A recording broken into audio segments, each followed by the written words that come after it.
ولعل من عجائب الأمور قدرة القباطي على ابتلاع الطلقات النارية دون أن يصاب بأي أذى، على عكس ما يحدث في حال تناول اللحوم. من الأطعمة أكل سندويتشات، الأرز، الحاجات الوجبات الخفيفة يعني فقط. طيب بالنسبة للحم؟ بالنسبة للحم أنا إذا أكلت لحم يعني المعدة حقي لا تقبل، يعني اوتوماتيكيا ترجع اللحمة من المعدة، يعني تقذفه إلى برا. في قارورة جابتها من الدكان ما جبتهاش من عندي، بلا تزنق لكن ما عجبنيش أنا الزنق. ليش كذا تسوي؟ خلاص يلا. دقيقة ما اشربوش هذا. أنا اشتي هذا.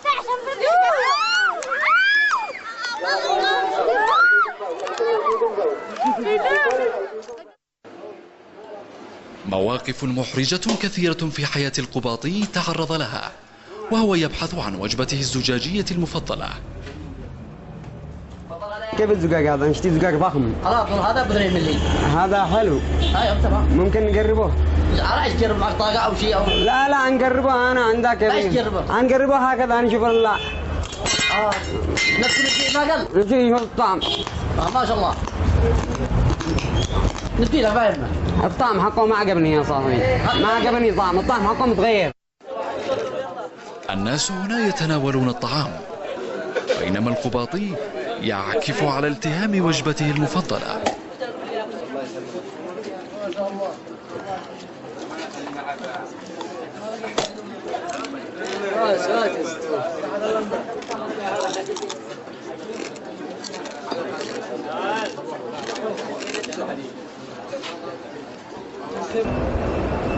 القباطي بما يمتلكه من قدرة خارقة على التهام الزجاج وغيره لم تسلط عليه الأضواء حتى الآن، كما أنه لم يخضع لفحوصات طبية معملية أو نفسية دقيقة للكشف عن خبايا وأسرار حالته.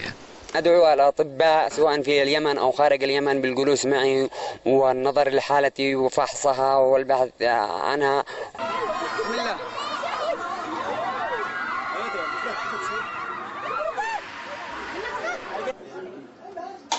ويأمل القباطي أن يجد من يتبناه ويمكنه من استثمار قدراته ويجنبه عناء الفرجة المجانية والبحث عن الزجاج والمسامير وشفرات الحلاقة والطلقات النارية.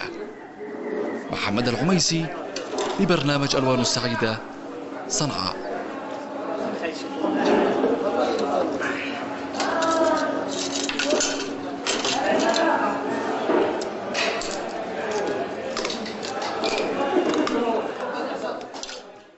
على غير ما هو معتاد في العمل الخيري، الأيتام في